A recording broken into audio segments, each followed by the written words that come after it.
اذ قال ربک للملائکۃ انی جاعل فی الارض خلیفہ. حبیب اس وقت کو یاد کیجئے جب ملائکہ سے پروردگار نے کہا. اذ قال ربک، حبیب اس وقت کو یاد کیجئے جب آپ کے رب نے ملائکہ سے کہا. کیا کہا؟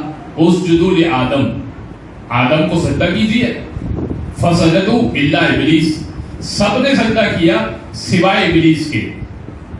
ابا واستکبر وکان من الکافرین، اس نے تکبر اور غرور کیا. وکان من الکافرین، اور وہ کافرین میں سے ہی تھا، منکروں میں سے ہی تھا. اچھا تو یہ کیوں سجدہ نہیں کیا؟ اللہ نے ایک وجہ تو یہ بیان کی کہ اس نے تکبر کیا.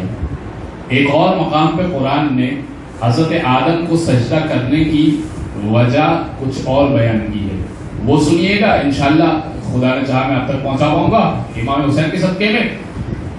حضرت گرامی، جب ابلیس نے حضرت آدم کو سجدہ نہیں کیا تو اب پروردگار نے ابلیس سے سوال کیا کہ یہ بتا کہ تم نے سجدہ کیوں نہیں کیا. ما منعک ان تسجد لما خلقت بیدی، تجھے کس بات نے منع کیا کہ تو آدم کو سجدہ نہ کرے جسے میں نے اپنے ہاتھوں سے خلق کیا. یعنی ہاتھوں سے مراد اپنے ارادے و مشیت اور اختیار سے خلق کیا. تو جسے میں نے اپنے ارادے سے خلق کیا، جسے میں نے اپنی مشیت سے خلق کیا. ما منعک ان تسجد، کس بات نے تجھے منع کیا کہ تو آدم کو سجدہ نہ کرے. استکبرتا، کیا تو تکبر کرتا ہے. ام کنت من العالین، یا تو عالین میں سے ہے. یعنی ابلیس کے پاس دو آپشن تھے، یا تو تکبر کر رہا ہے تو سجدہ نہ کرے، یا کوئی عالین نام کے بندے ہیں کہ اگر وہ سجدہ نہ کرے تو جچتا ہے. تو میں نے بہت توجہ کی اور ڈکشنریاں کھنگالی کہ یہ عالین ہے تو ہے کیا.